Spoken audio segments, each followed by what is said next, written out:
Meu Brasil, abre o largo peito e deixa a luz raiar. Meu Brasil, o Evangelho de Jesus te quer salvar. Meu Brasil, abre o largo peito e deixa a luz raiar. Meu Brasil, o Evangelho de Jesus te quer salvar. Pessoal, vamos iniciar a palavra de Deus. Quem veio estudar a palavra? Vamos abrindo em Jó, pessoal, no capítulo 1, no versículo 8, para iniciarmos, pontapé inicial. Quem não trouxe a Bíblia Sagrada vai aparecer aí no televisor para você. Jó capítulo 1, versículo 8. A palavra vai ajudar bastante você hoje aqui. Jó capítulo 1, versículo 8. Diz assim: E disse o Senhor a Satanás: Observaste tu meu servo Jó, porque ninguém há na terra semelhante a ele, homem sincero, reto, temente a Deus e desviando-se do mal. Então respondeu Satanás ao Senhor e disse: Porventura teme Jó a Deus debalde, né? Porventura não o cercaste tu, ele, a sua casa e tudo quanto tens? O Senhor está protegendo ele. A obra das suas mãos abençoaste, e o seu gado está aumentando na terra. Mas estende a tua mão e toca-lhe em tudo quanto tem, e verás se não blasfema de ti na tua face. Então vamos entender isso aqui. Deus estava fazendo uma reunião com os anjos, e daqui a pouco, no meio dessa reunião que ele está fazendo com os anjos, aparece o diabo. E Deus, ele faz uma coisa que me chama muito a atenção na Bíblia Sagrada, que ele fala de um homem para o diabo. Então o Jó era uma pessoa que chamava muito, mas muito a atenção de Deus. E você vai ver ao longo da pregação de hoje, que Deus observa bastante a gente. De repente você não tenha, não, Deus está cuidando de outras coisas, Deus está cuidando do sol, da lua, da translação, da rotação da terra. Não, Deus, ele olha bastante para a gente. E no caso aqui ele toca e fala para o diabo, ele fala para Satanás de um homem, e fala que o Jó era reto, justo, sincero a Deus e temente. Aí o diabo acusa Deus de ter que aliciar, ou estar pagando, vamos dizer assim, o Jó, cercando ele de bens, e ele sendo, vamos assim dizer, abençoado para adorar a Deus. É como se Deus estivesse comprando o homem. E aí o diabo fala: mas deixa eu tocar nele, que você vai ver que ele vai mudar contigo.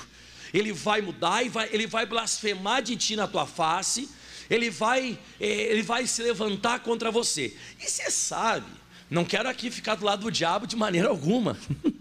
O diabo, em alguns momentos nessa passagem aqui, ele está correto.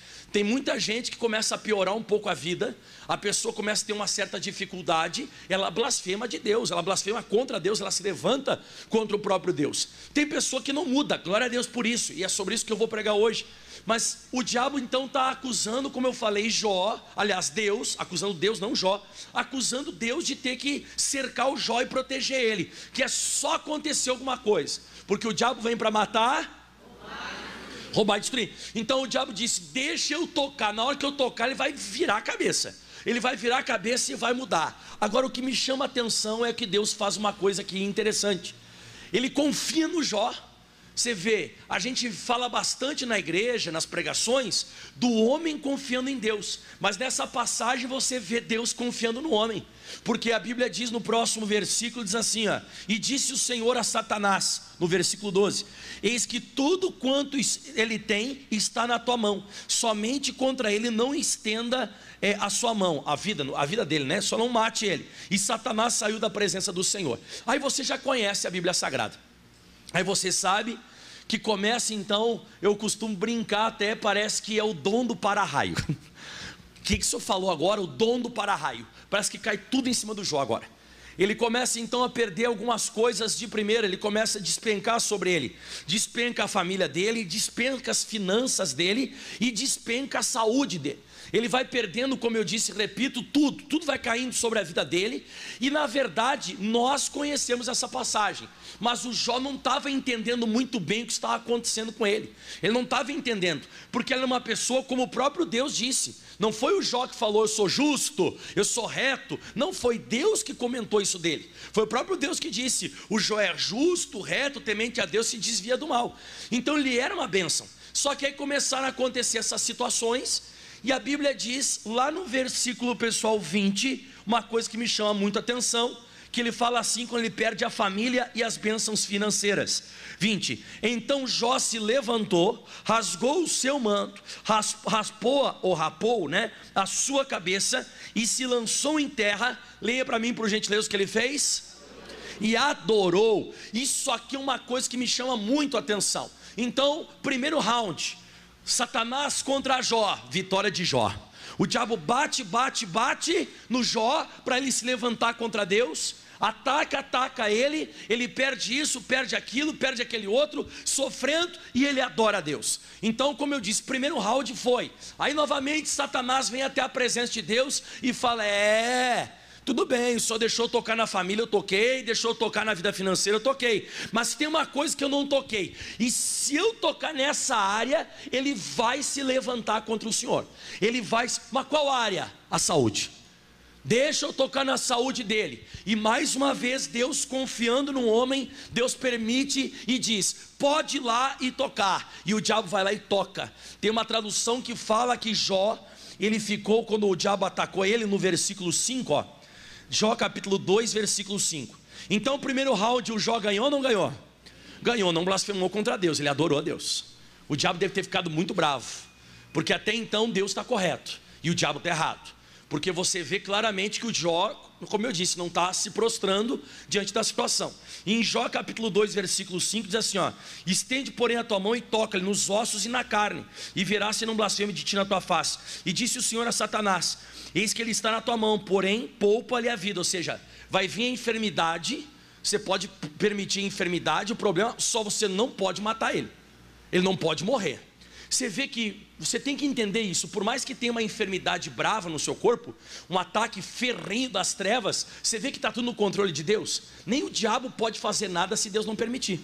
Então a Bíblia diz agora, então saiu Satanás da presença do Senhor e feriu a Jó de uma chaga maligna, desde a planta do pé até o alto da cabeça. Tem uma tradução que fala úlceras malignas, tem outra tradução que fala câncer, que ele ficou com câncer do alto da cabeça até a planta dos pés, extremamente doente. Pastor, e o que ele vai fazer agora? Agora chega a minha mensagem. O senhor está pregando até agora? Não, até agora eu estou dando uma introdução do que eu vou pregar, porque agora vai acontecer um caso que aqui me chamou muito a atenção, e você deve ter escutado várias vezes sobre isso, e agora começa a minha mensagem. Por quê? A Bíblia diz lá no versículo 10, versículo 9, desculpa, porque ele estava se raspando. Então o Jó já estava com a família lascada, já estava com a vida financeira lascada, e agora, para finalizar, a saúde arrebentada. E a Bíblia diz no versículo 8, que ele estava se raspando com um caco de telha, de pedra, e colocando cinza em cima do câncer.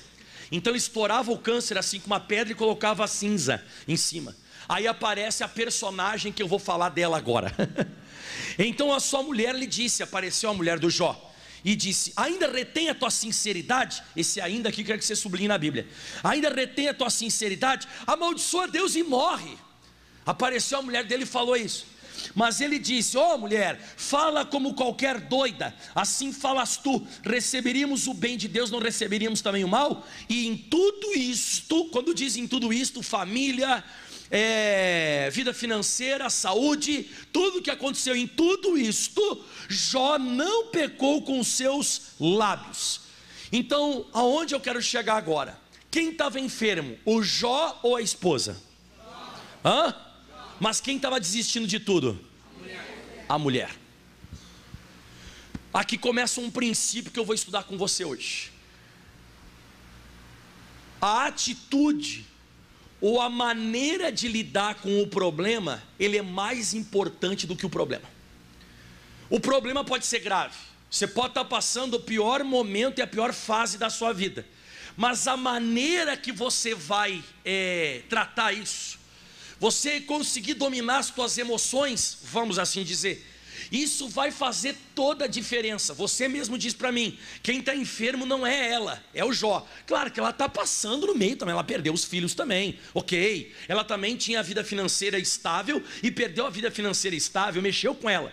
Mas daqui a pouco, quando o Jó está doente, ela não aguenta, ela estoura, e você vê relatado na escritura sagrada que ela pede para o Jó amaldiçoar Deus e morrer, como se ela dissesse assim, ó, acaba com isso de uma vez, acaba que acabou, chega, só falta agora a tua morte, não tem mais o que fazer. Nós que somos conhecedores da história do Jó, quem conhece a história do Jó na Bíblia Sagrada, você sabe que lá na frente Deus vai virar o cativeiro dele e vai dar para ele tudo em dobro do que antes ele possuía, certo ou errado?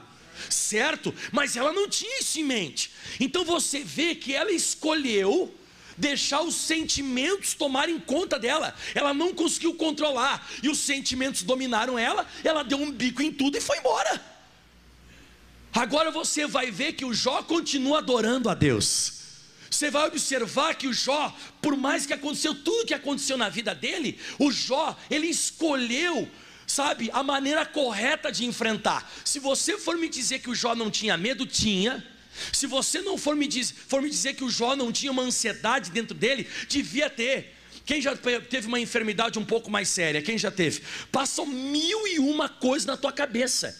Passa coisas, até mesmo coisas em relação à morte, que você vai morrer e tudo mais. Mas o Jó determinou, sabe, vamos dizer assim, vencer isso. Diga aleluia.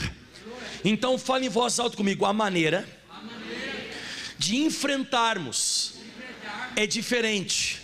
O posicionamento vai afetar extremamente os nossos destinos. Depois dessa passagem que você vê aqui na Bíblia Sagrada da mulher de Ló, mandando ele amaldiçoar Deus e morrer, você encontra mais alguma coisa na vida dela na Bíblia? Você não encontra mais nada. O que eu aprendo com isso? O que você aprende? Que a pessoa que não sabe controlar as suas emoções, no dia das batalhas, nos dias das lutas, vai cair no anonimato. Você vai desaparecer. E você já ouviu falar da história de Jó, você mesmo me disse. Agora há pouco nós estávamos meditando, você falou, não, eu conheço a história de Jó, parabéns. Você sabe que o Jó não vai cair no anonimato. E você vai ver que o Jó, isso é muito forte, ele vai se tornar um dos personagens bíblicos mais fortes da Bíblia Sagrada. Por quê? Porque ele aprendeu a controlar. Eu estava pensando, pensa um pouquinho na física. Pensa um pouco agora. O pastor Michael não é físico nem nada, mas pensa um pouco. O vento, ele existe. E aí, vamos dizer que vamos falar aqui, o automóvel, por exemplo, aqueles automóveis velozes, eles colocam um aerofólio atrás, né, que é tipo uma parte assim, tem uns que é de uma forma um pouco diferente, e eles usam o vento para ficar colado no chão. Então, eles andam uma velocidade extremamente alta, eles colam no chão. Já o avião usa o mesmo vento, só que em vez de colocar um aerofólio para ele ficar no chão, ele coloca as asas para levantar. O vento é o mesmo, só que a maneira de a asa usar o vento é de uma forma. A asa faz o carro, o avião levantar, e o aerofólio faz o carro ficar no chão, ele não decola. Uma vez eu vi aquela corrida de Draxler que fala, né? É Draxler. É aqueles carros enormes que tem esses aerofólios e tal. Eles têm tipo um foguete atrás. E um desses carros, quando foi aquela arrancada, eu estava assistindo, deu aquela arrancada e pegou fogo e o aerofólio caiu. Quando o aerofólio caiu, meu irmão, o carro fez assim, ó, levantou, foi lá em cima, deu umas piruetas e caiu. Pá! Explodiu o carro. Você vê então, aquele negócio que eles usam atrás do tal do aerofólio é para fazer com que a questão do vento faça o carro ficar no chão. E como disse, se não tiver, ele decola. Por isso que tem aquilo ali. Mas onde eu quero chegar? O vento é o mesmo. E eu observei que na vida é a mesma coisa. Tem gente que usa o problema e não decola. A pessoa parece que tem o aerofólio da derrota na vida dela. E tem gente que pega o mesmo vento, pega o mesmo problema e põe uma asa para sobrevoar e ser abençoado. Umas pessoas enxergam o problema com a derrota da vida delas, e outras pessoas enxergam o problema com a oportunidade de glorificar a Deus. E isso você vai ver ao longo da Escritura Sagrada por vários exemplos. Se você for abrir agora em Números capítulo 13, vamos, aqui é conhecido nosso. Quem está conseguindo acompanhar o que eu estou falando? Você vai usar o vento contrário na sua vida. Você vai usar o vento contrário para decolar que nem um avião? Ou você vai usar o vento contrário para você ficar no chão, né? Colar no chão? A mulher do Jó, ela usou aquela enfermidade para ir embora. Ela usou aquela enfermidade, aqueles problemas todos que ele passou para desistir. Não sei se depois, se ela ficou com depressão, se matou, sei lá o que ela fez, porque pelo jeito ela estava, né, nesse calibre. Ela estava querendo já que o outro morresse, porque ela não estava legal também. Ou se de repente depois ela viu Jó reavendo tudo que ele tinha, porque a Bíblia diz que Deus virou o cativeiro de Jó e deu para ele tudo em dobro do que antes ele possuía. De repente ela viu isso e voltou, a gente não sabe na Bíblia Sagrada, mas você vê que ela não teve suporte, ela não conseguiu controlar as emoções dela. E eu vejo isso nas pessoas, que o problema não é o fator principal. O problema, ele é para todo mundo tem problema. Só que nem todo mundo consegue encarar a situação da mesma maneira. Os problemas serão iguais para as pessoas. Se você for ver, o Jó que estava enfermo, que podia ter desistido e se suicidado, se matado, sei lá o que, amaldiçoado Deus, não fez isso. E aquilo que o diabo queria, que o Jó amaldiçoasse Deus, se levantasse contra Deus, o diabo foi perdendo a cada momento o diabo foi perdendo, e o Jó nunca se levantou contra Deus. E Deus deve ter olhado para o diabo depois, no finalzinho de toda aquela história, deve ter olhado para o diabo e disse: viu, diabo? Existem pessoas sobre a face da terra que podem passar a luta que for, e eles vão continuar me servindo. Pode passar a dificuldade que for, essas pessoas vão continuar a igreja, vão continuar lendo Bíblia, vão continuar orando, vão continuar jejuando do mesmo jeito, não vão mudar, não vão dizer: essa igreja não funciona, esse pastor não prega nada, não adianta, eu não vou mais. Como eu disse, o diabo está certo, mas não é na totalidade. Se o diabo atacasse a mulher de Jó, coitada, ele ia certamente ver ela amaldiçoando Deus para já. Agora o Jó é diferente. Então a forma de encarar é diferente das pessoas. Números capítulo 13, versículo 32. Números 13, 32, você conhece? Aliás, vamos ler o versículo 22, desculpa. Números 13, 22. E subiram para a banda do sul e vieram até Hebrom. Estava ali Aimã, Sesai, Talmai, filhos de Anak, em Hebrom. Foi edificada 7 anos antes de Zoan e no Egito. Depois vieram até o vale de Escol e dali cortaram um ramo de vides com cachuvas, o qual trouxeram 2 homens sobre uma verga, como também romãs e ficos, e chamaram aquele lugar de vale de Escol, por causa do cacho que dali cortaram os filhos de Israel. Depois voltaram de espiar a terra ao fim de 40 dias. E aí diz assim: e caminharam e vieram até Moisés e Arão e a toda a congregação dos filhos de Israel no deserto de Parã, a Cádiz, e tornando deram-lhe conta a eles e a toda a congregação, e mostraram-lhe o fruto da terra. Então aqui mais um caso, exatamente o que eu estou pregando hoje, entre Jó e a esposa dele. 12 espias vão espiar a terra de Canaã, e eles chegam lá e eles enxergam, como eu até coloquei na minha Bíblia Sagrada. Fala comigo: tinham o mesmo Deus, tinham a mesma promessa e o mesmo problema. Porque essa terra chamada terra de Canaã, em algumas passagens é tratada como terra da promessa, né? Essa terra da promessa, ela era habitada. Então tinha gigantes, homens de alta estatura nessa terra que Deus tinha tirado o povo de Israel do Egito para levar para lá. Então quando eles chegaram lá, esses 12 homens, eles, como eu disse, enxergaram a mesma coisa. Eles serviam o mesmo Deus e também tinham a mesma promessa. Só que quando eles começaram a falar do relatório, no versículo, pessoal, 28, eles começaram a falar o seguinte: o povo, porém, que habita nessa terra é poderoso, as cidades são fortes, muito grandes, e também vimos ali filhos de Anak. Isso aqui eu já expliquei para você. Além do pessoal ser alto, eles tinham cidades muradas, e os muros também eram. E sabe onde que eram esses lugares onde tinha esse pessoal? Era lá nas colinas, lugar alto. Então tudo era alto. O homem era alto, os muros dos palácios deles eram, e eles colocavam esses palácios nos lugares, e eles se assustaram, Porque eles começaram a observar a situação, eles começaram a olhar, e eles tiraram essa conclusão no versículo 33. Também vimos ali filhos de Anak, descendentes dos gigantes, e éramos aos nossos olhos como gafanhotos, e assim também éramos aos seus olhos.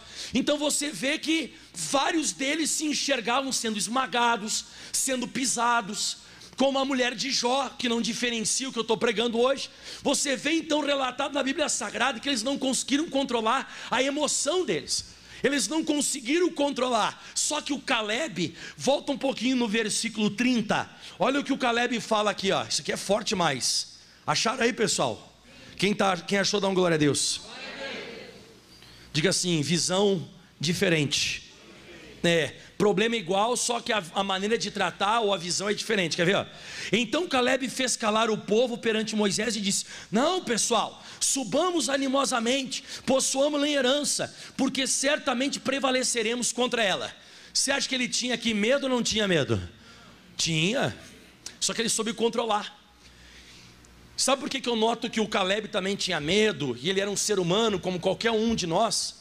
Porque quando ele falou o quê? Subamos, ó. Ele não disse: subirei, eu vou lá. Vocês estão com medo, seus borra-botas? Eu irei lá sozinho. Não, esse pessoal, se controlem, subamos. Ele também estava com medo. Só que ele decidiu controlar o medo. Foi isso. Você tem que entender claramente na Bíblia Sagrada que o Caleb não é um cara que tem 3 olhos na testa. Não, eu vi com o meu 3º olho que nós vamos vencer. Não é isso.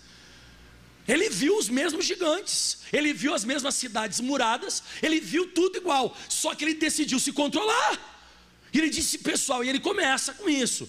Em Números, no capítulo 14, lá no versículo 6, o Josué e o Caleb de novo aparecem, ó. Josué 14:6. Quem está entendendo até aqui? Então, fala comigo: sentimentos distintos. E outra coisa, você vai notar na Bíblia Sagrada que assim como o sentimento do Jó e da esposa dele foram diferentes, né? A situação a mesma, só que o sentimento diferente. Você vai ver que afetou o destino dela e afetou o destino dele. Aqui também. Você vai ver que vai ter o destino diferente, os que não conseguiram se controlar, daqueles que conseguiram se controlar. Mais uma vez eu estou te provando que o problema não é o fator determinante, se você vai vencer ou vai perder, se o seu destino será abençoado ou não será abençoado. Você vai notar que é o tipo de pessoa. Então diga assim comigo: depende de quem está passando. Vamos lá, depende de... Isso, pode ter 2 pessoas com câncer, uma morre porque não consegue se controlar, e a outra não, a outra se controla e vai ser uma bênção. O que se controlar vai vencer, o que se descontrolar, ele vai perder. Você que tem que decidir que sentimento você vai acatar. Se você vai ter o sentimento de coragem, de fé, de ir para cima, se você vai ter esse espírito, ou se você vai se entregar a essa situação, vai chorar, vai se desesperar e vai pensar em voltar. Porque se você for ver na Bíblia, logo depois que eles vieram com o relatório, eles estão querendo levantar um novo líder para voltar para o Egito. Não, vou voltar para o Egito, chega, não, como é que, isso aqui é palhaçada, Deus nos trouxe aqui para nos matar na mão desses gigantes, a gente vai morrer. E começaram a falar mal contra quem? Quem que era assim? A mulher, igual, você vê, o diabo, em uma certa parte o diabo está certo. Tem pessoa que qualquer problema a pessoa ela dá piti. A pessoa dá piti, irmão. Tem gente que a pessoa dá chilique. A pessoa dá chilique. Dá como se fosse curto-circuito na cabeça. Dá um curto-circuito na cabeça da pessoa, a pessoa dá um piti.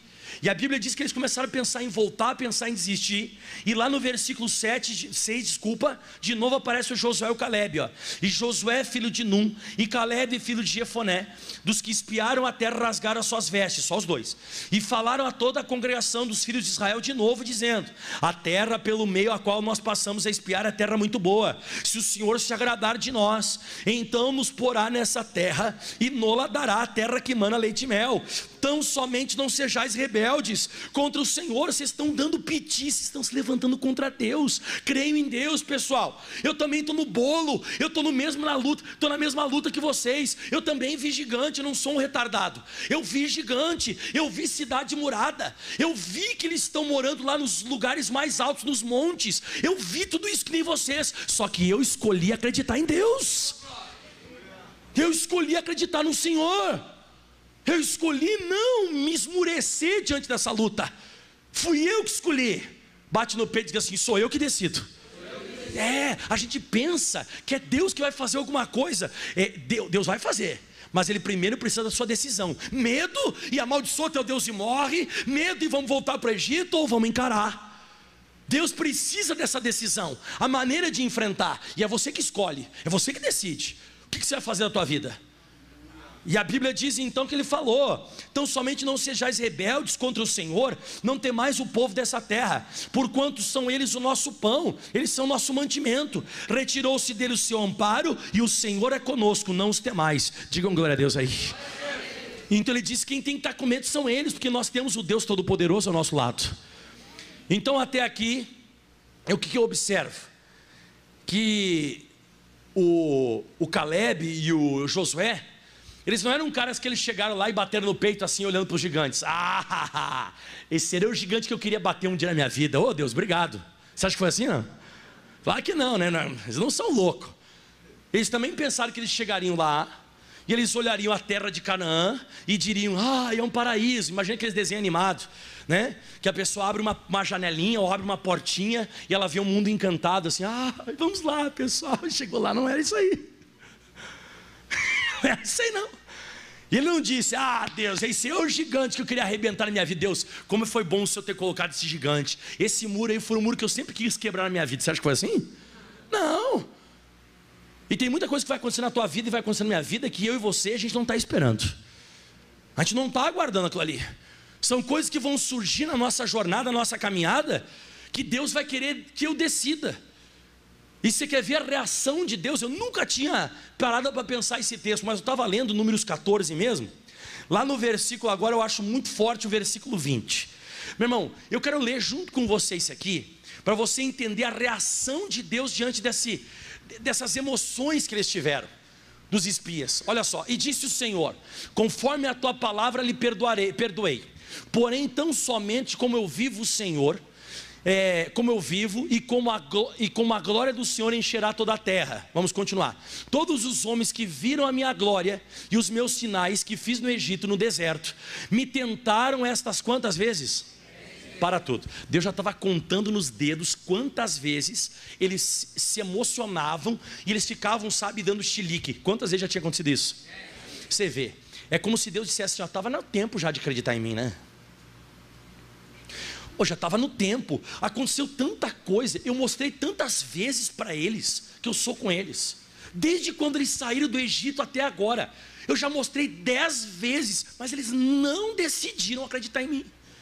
Eles decidiram ficar com medo e se levantar contra mim. E estão toda hora querendo voltar. Estão toda hora querendo voltar. Estão toda hora. É como se Deus dissesse assim: chega, me cansei. Me cansei, caramba. Eu cansei, Moisés. Moisés, eu cansei. Eu estou contando os dedos. Você vê como Deus, Ele conta. O Michael já errou 1, 2, 3. Deus vai contando. Não, Deus não vai contando. Ele contou. E já me tentaram estas 10 vezes. Você vê que? E não obedeceram a minha voz. Aí ele vai falar um negócio pesado: não verão a terra que a seus pais jurei. Ou seja, eu queria colocar eles lá dentro, mas quando chega o dia do problema, dá chilique.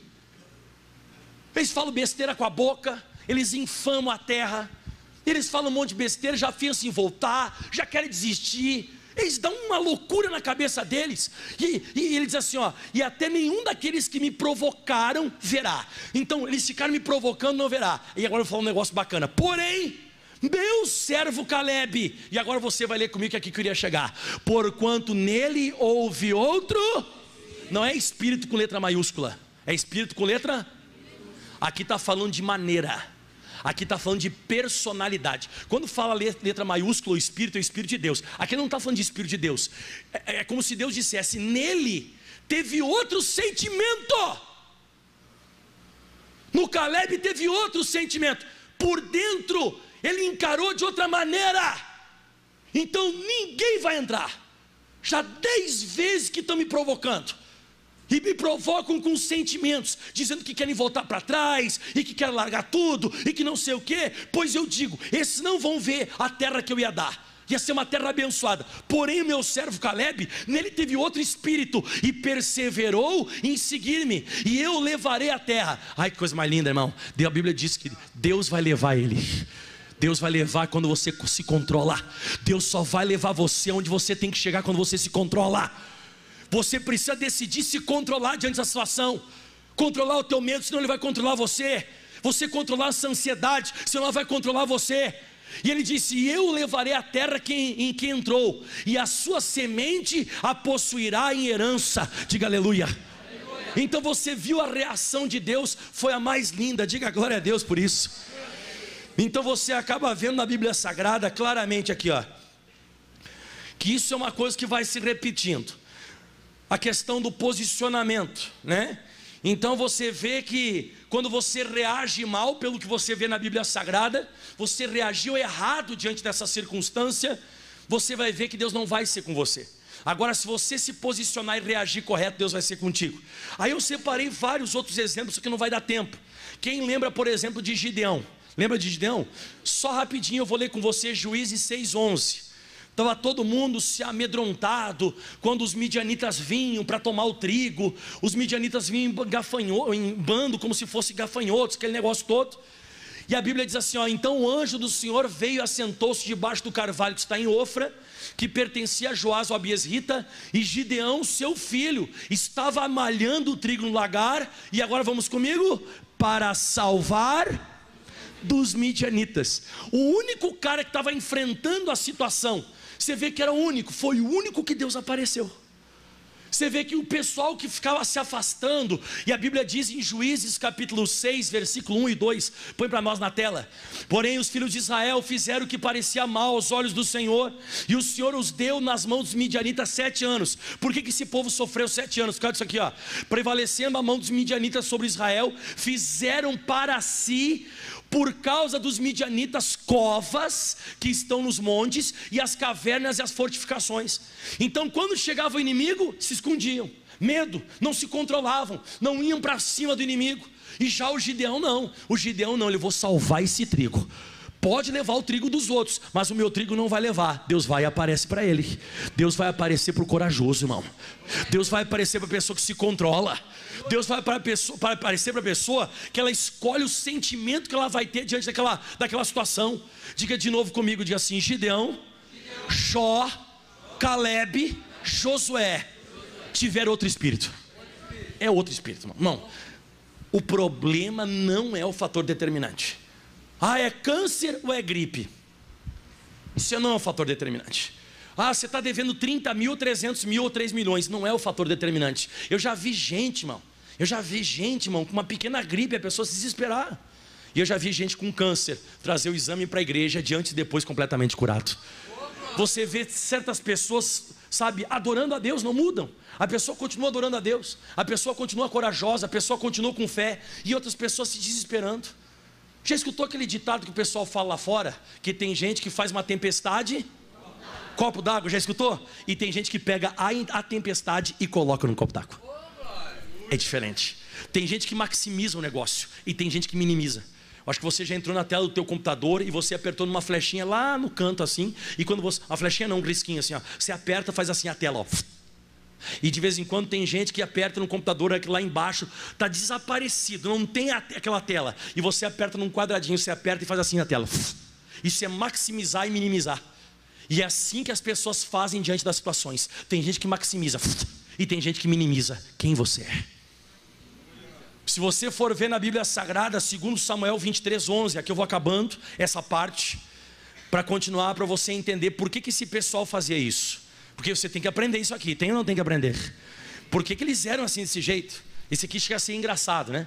E depois dele Samá, filho de Ageu Ararita, quando os filisteus se ajuntaram numa multidão, onde havia um pedaço de terra cheio de lentilhas, e o povo fugia de diante dos filisteus. Então quando os filisteus se juntaram, todo mundo saiu correndo. E olha só o que diz, isso aqui eu acho lindo. E este, só ele, se pôs no meio daquele pedaço de terra e o defendeu, e feriu os filisteus, e o Senhor operou um grande livramento. Pastor, o que aconteceu aí? Vamos explicar. Pensa agora você com um drone. Sabe o que é drone, né? Drone é aquele negócio que faz zzz, levanta e vai lá em cima e tem uma câmerazinha dentro. Agora você pega um drone na época do Samá zzz, e vai lá para cima. Tem uma multidão chegando, ó, cabeça de drone agora. Uma multidão chegando e essa multidão correndo. Aqui tem um campo de lentilha. O que tem aqui no meio? Tá, essa multidão fugindo, essa multidão chegando. Quando você vai olhar do drone, tem um pontinho lá parado. É o Samá. Todo mundo se descontrolou e foi embora. E ele ficou. Daqui a pouco Deus está lá olhando do drone dele lá em cima. Ele abaixa e olha mais um pouco. E olha mais um pouco. Ele diz: o que o Samá está fazendo aí? Você tinha que ter corrido também, rapaz.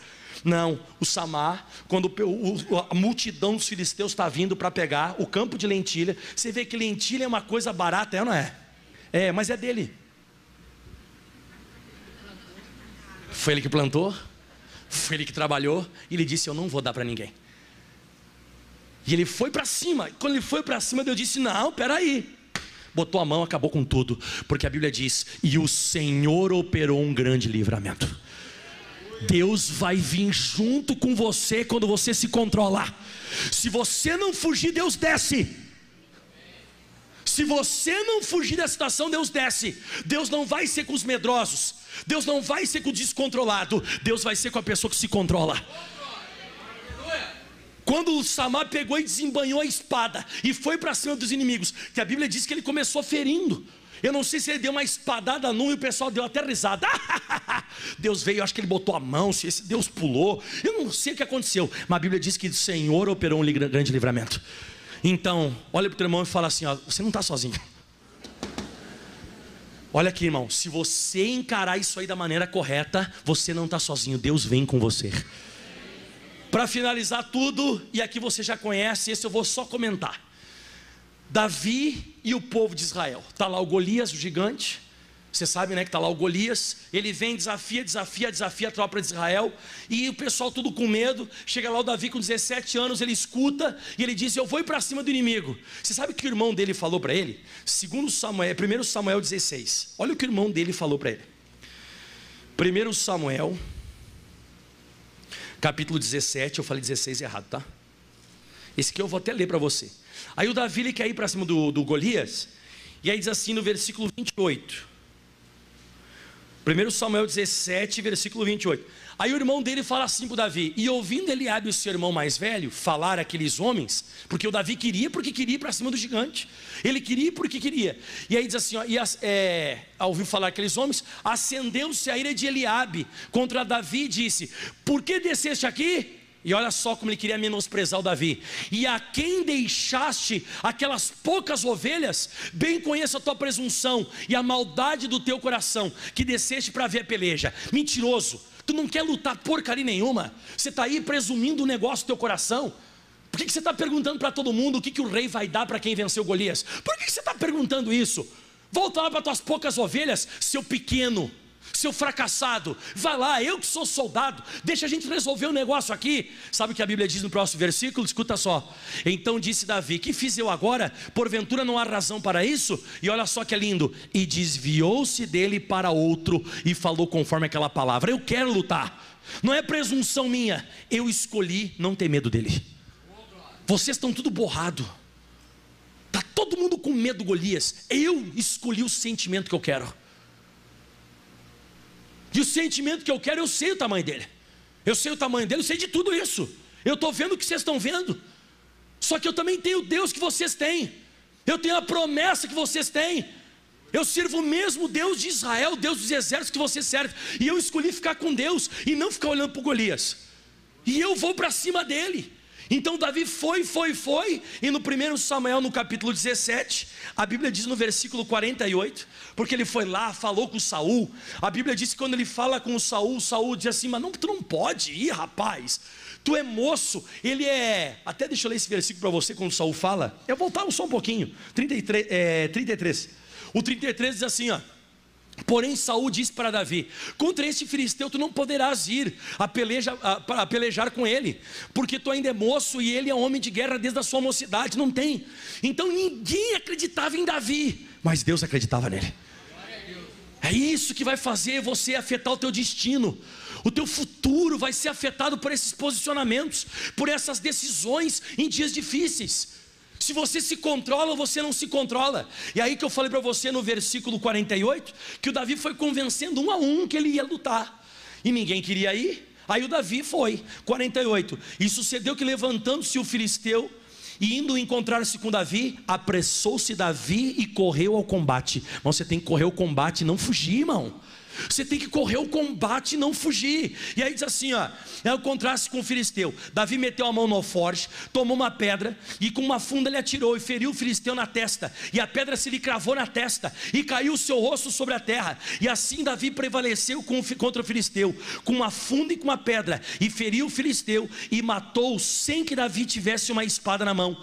Pelo que correu Davi, pôs-se em pé sobre o filisteu, tomou a sua espada, tirou da bainha e matou, e cortou-lhe a sua cabeça. E vendo então os filisteus que o seu campeão era morto, fugiram. Quem estava fugindo no início? O povo de Deus. Todo o povo de Deus estava fugindo. Quando Deus encontrou alguém que era corajoso, todo inimigo fugiu. Quando Deus encontrar alguém corajoso, o inimigo foge. Você está entendendo? Esses caras, Davi, esses caras, Samar, esses caras, Josué, Caleb, o Jó, esses caras, eles tinham uma coisa diferente, mano. De repente você vê e você se acha muito distante deles. De repente você diz aqui: ai pastor, não sei se eu iria também, pastor. Ai pastor, o senhor fala do Jó, mas quando eu leio Jó na Bíblia, parece que ele é tipo um super-homem. Quando eu leio o Davi correndo, um menino de 17 anos, todo sardentinho, com um saquinho de pedrinha no alforge, para ir contra um cara alto, que era campeão dos filisteus, um cara que já tinha vencido várias batalhas. Quando eu vejo isso na Bíblia, pastor, me assusto. Quando o senhor fala do Samar, o Samar, imagina só aquele pontinho, como o senhor disse, contra uma multidão. Isso é uma coisa meio, pastor, não é um pouco de loucura isso? Não é. E agora eu vou te mostrar, e aqui eu vou finalizar. Diga glória a Deus. Quem quer saber por que eles eram assim, levanta a mão. Posso passar a régua e fechar a conta agora? Então eu vou te mostrar. Abra sua Bíblia, e parece que não tem nada a ver com o que eu vou falar, mas tem tudo a ver. Mateus, Novo Testamento, capítulo 13, versículos 5 e 6. Mateus 13, versículos 5 e o 6.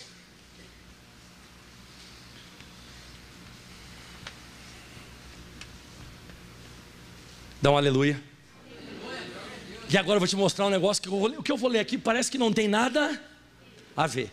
Mas eu vou te explicar agora porque que esse pessoal, eles foram os grandes da Bíblia Sagrada, e hoje ainda podem existir grandes sobre a face da terra. É por causa disso aqui. E a outra parte caiu em pedregais. E Jesus está falando aqui da parábola do semeador, sobre a semente, né? O semeador saiu a semear, e uma parte caiu na boa terra, outra parte caiu nos pedregais, outra parte tá. E uma parte caiu em pedregais, aonde não havia terra bastante, e logo nasceu, porque não tinha terra profunda. Mas vindo o sol, queimou-se e secou-se, porque não tinha. Agora vai para o versículo 20, Jesus vai explicar essa parábola. Porém o que foi semeado em pedregais é o que ouve a palavra e logo que a recebe com alegria. Atenção. Mas não tem raiz em si mesmo, e antes é de pouca duração, e chegada a angústia e a perseguição por causa da palavra, logo se ofende. Esse ofende aqui é larga, vai embora, se desespera, dá chilique e tudo mais. Então Jesus está falando o seguinte, e agora eu quero a atenção máxima que eu vou acabar. Por que que esses grandes homens da Bíblia Sagrada se destacaram? Jesus está falando aqui que um pouco da palavra caiu entre os pedregais e a raiz não cresceu, e aí logo ela nasceu rápido, e daqui a pouco veio o sol, e esse sol aqui representa as lutas, pelo que Jesus fala, esse só é as lutas. Quando vem a luta, a raiz logo se queima, porque não tinha raiz profunda, logo se queima e morre. Então, atenção, esses homens, irmãos, eles tinham profundidade com Deus. Esse é o segredo desses caras. Eles não se ofendem com facilidade. Esses caras, eles não se abalavam com facilidade. Porque esse pessoal, eles tinham raiz profunda. Por que as pessoas elas se perturbam no dia da luta? Porque a raiz delas praticamente não existe. Essa semana, quantas vezes você leu a Bíblia Sagrada? Quantos jejuns você fez essa semana? Quantas horas você orou essa semana? Eu não estou falando assim, ó, quantas horas. Não fica mentindo. Não minta. Eu quero que você faça assim, não precisa ficar levantando a mão para falar nem nada. Mas eu quero que você pense agora. Pensa um pouco agora, essa semana. Se você tirou um devocional, pelo menos para orar uns 15 a 20 minutos. Você tirou isso. Você sozinho, sem ter vindo na igreja, sozinho, você preparou um estudo em casa, você estudou a Bíblia, abriu a Bíblia Sagrada, nem que seja de noite. Eu gosto de meditar lá em casa, por exemplo. Eu gosto de meditar na Bíblia Sagrada todos os dias, depois que a minha família vai dormir. A minha família foi dormir, vem um silêncio, a cidade fica em silêncio, tudo fica em silêncio e eu gosto de meditar. É esse horário que eu medito. A Catiane diz, mas você vai dormir tarde. É o único horário que eu gosto. O horário que eu gosto de meditar, que tudo para, tudo para. O Felipe já está descansando, eu não preciso mais dar atenção para ele. Irmão, eu tento meditar lá em casa, quando o Felipe está acordado, minha esposa, tu quer não sei o que, não dá. Eu não posso ter um tempo de qualidade com Deus. Só que eu procuro ter profundidade, e nesses dias eu não me abalo. Quando aparece o sol, quando vem a luta, eu não sou um cara que me abalo, porque a minha raiz não é curta, eu tenho profundidade. Esse cara, esse Davi, esse Jó, esse Samar, esse Josué, esse Caleb, esses caras eram profundos. Então eles não eram uns ET, entendeu? Eles não eram ETs que tinham 3 olhos na testa. Esses caras deviam ter um devocional a mais. Eles deviam orar mais que os outros. Eles deviam ter mais comunhão com Deus que os outros. Então o que vai determinar quem vai controlar os teus sentimentos, isso eu coloquei no meu estudo aqui, ó. Quem vai determinar vai ser a comunhão, a profundidade que eu tenho em Deus, que vai me controlar no dia dos gigantes, no dia que surgir os filisteus, no dia que os midianitas vierem contra o Gideão. O que vai controlar você é a profundidade que você tem com Deus. E é isso que Jesus explicou, que tem gente que é raiz curta, não tem devocional. Apareceu uma doença, a pessoa se escabela. Apareceu um problema, a pessoa dá um chilique, se perturba, dá um piti, a pessoa fica doida. E a pessoa que tem comunhão com Deus, ela vê a mesma coisa, só que a comunhão que ela tem com Deus controla os sentimentos. A pessoa é controlada. O apóstolo Tiago falou em Tiago capítulo 1, versículo 2. E esse texto há muitos anos atrás foi a primeira mensagem que eu dei na internet. A primeira mensagem que eu dei na internet foi isso aqui, sobre a capacidade que alguém tem de enfrentar uma luta. Meus irmãos, tem de grande gozo quando caídos em várias tentações. Eu pensei que esse texto estava errado, porque ele diz assim, meus irmãos, tenham grande alegria. Gozo é uma alegria excessiva. Tem de grande gozo quando caídos em várias tentações. Tipo, surgiu a luta, glória a Deus. Quem faz isso hoje? Quem faz isso? Mas é gozo mesmo. Glória, aleluia, que luta maravilhosa, aleluia. Você faz isso? Isso aqui é um grau de comunhão com Deus. É uma profundidade que você tem com Deus. Por que você vai ficar alegre? Não por causa da luta, mas olha por causa de quê? Sabendo que a prova da vossa fé produz. Então por que o cara fica alegre? Porque agora tudo aquilo que ele escutou, toda a palavra que ele ouviu vai ser provada, e ele vai ser aprovado.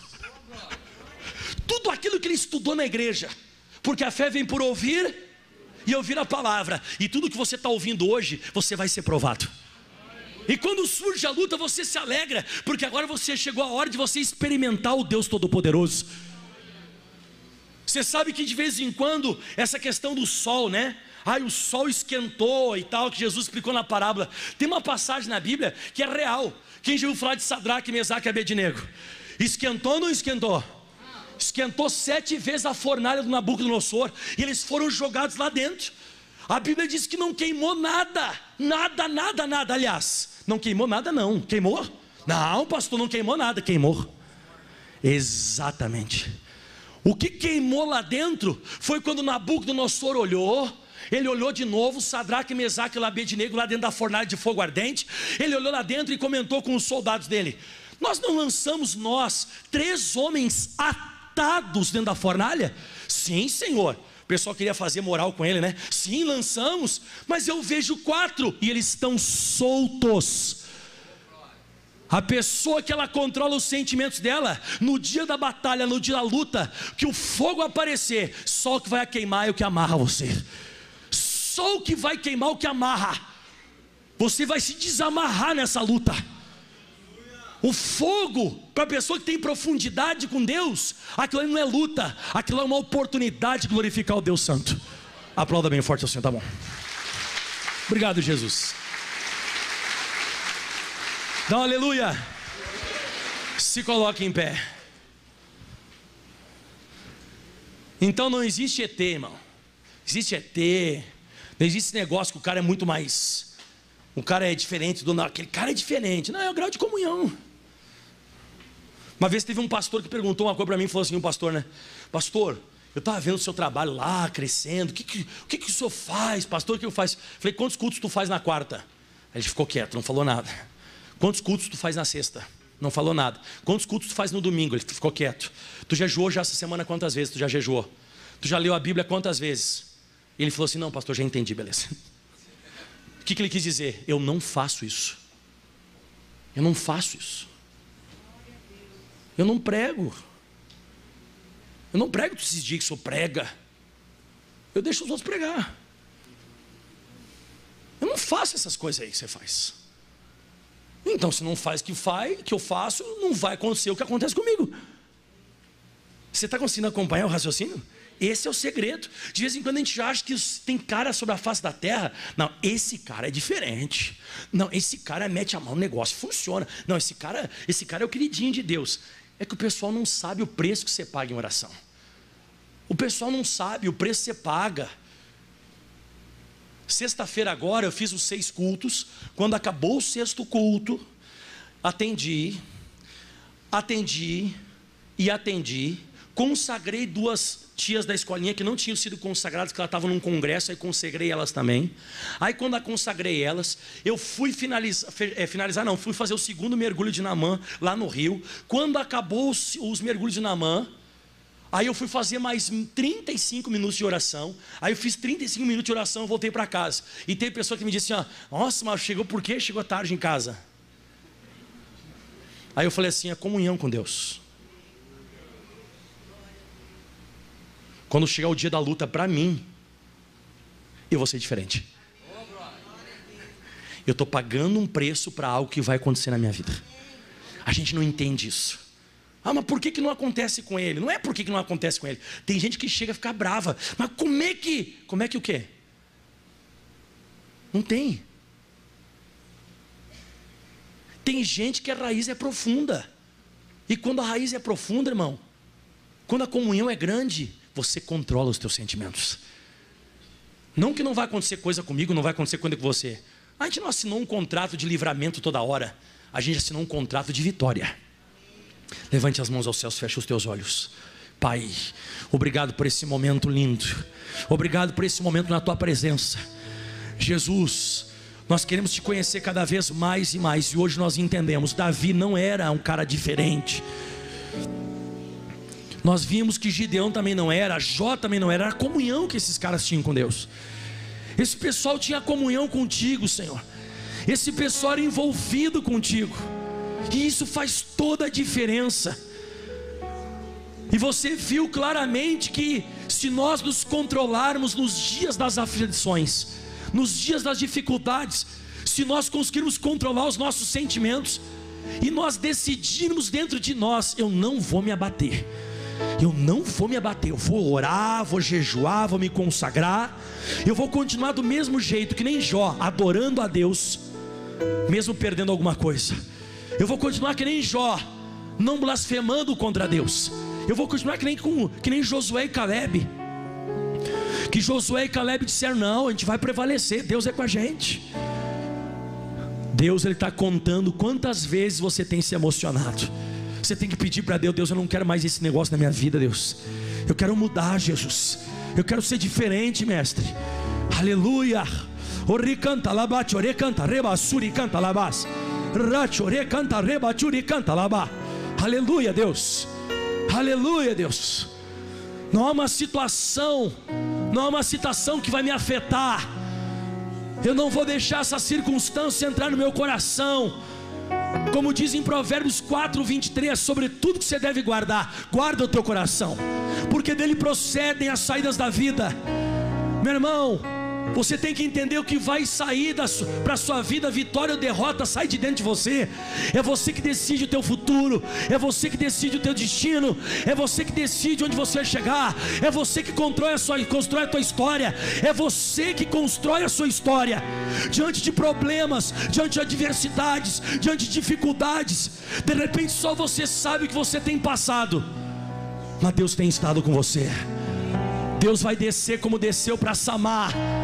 Quando você ficar em pé no meio do campo de lentilhas, de repente o teu campo de lentilhas é a tua família, o teu campo de lentilhas é o teu casamento, o campo de lentilha é a tua saúde, e os filisteus vieram para tomar, mas você não vai fugir, não foge da batalha, tira a espada da bainha e luta contra esse inimigo, e na hora que você se levantar contra essa situação, Deus vai vir junto com você. Assim como Deus foi com Samar, vai ser com você também. Deus vai operar um grande livramento e todo mundo vai ficar assustado. Aqueles que fugiram, que não tinham comunhão com Deus, vão dizer: eu sempre soube que isso era uma bênção. Eu imagino o pessoal voltando depois que Deus operou um livramento para o Samar. O pessoal voltando de Samar até o cara. Quando o irmão do Davi viu ele passando a espada na cabeça do Golias, o Eliabe deve ter dito: Davi, tu é o cara, hein, Davi? Eu sempre soube. Mentiroso, cara de pau. Até falou para o Davi que ele não ia conseguir. Eu queria ver a cara do Saul depois que o Davi venceu. A cara do Saul. O Saul também disse: tu não vai poder ir contra ele. Não interessa o que os outros estão dizendo, não interessa o que os outros estão falando. O que interessa é que você é de Deus, irmão. E se você é de Deus, acabou. Se você tem comunhão com Deus, vai nessa tua fé, Gideão. Vai nessa tua fé, Gideão. Eu vou ser com Josué. Josué e Caleb, Deus está falando para você: eu vou enviar e eu vou levar você até onde você tem que chegar. Eu vou ir contigo. Aleluia. Caleb, a vitória é tua, Caleb. Sadraque, Mesaque e Abednego, só o que vai queimar vai ser as amarras. Rabachuri caribalabassuri cantalabas. Levante as tuas mãos aos céus. Você ainda vai contar grandes testemunhos nessa igreja. Fale para Deus: me ensina a me controlar, Deus, diante das tribulações. Isso. Que essa pessoa não deixe lique, Deus.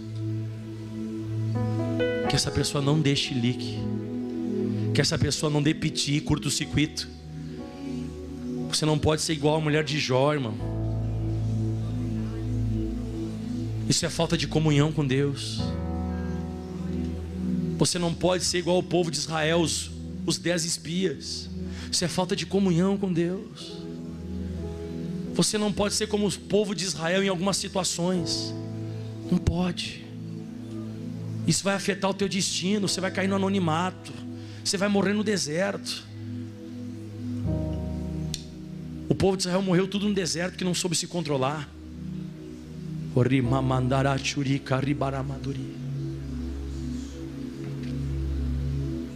Aleluia.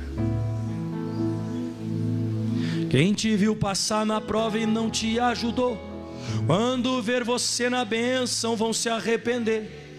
Vai estar entre a plateia e você no palco. Vai olhar e ver Jesus brilhando em você. Quem sabe no teu pensamento você vai dizer: Meu Deus, como vale a pena a gente ser fiel. Na verdade a minha prova tinha um gosto amargo, mas minha vitória hoje tem sabor de mel.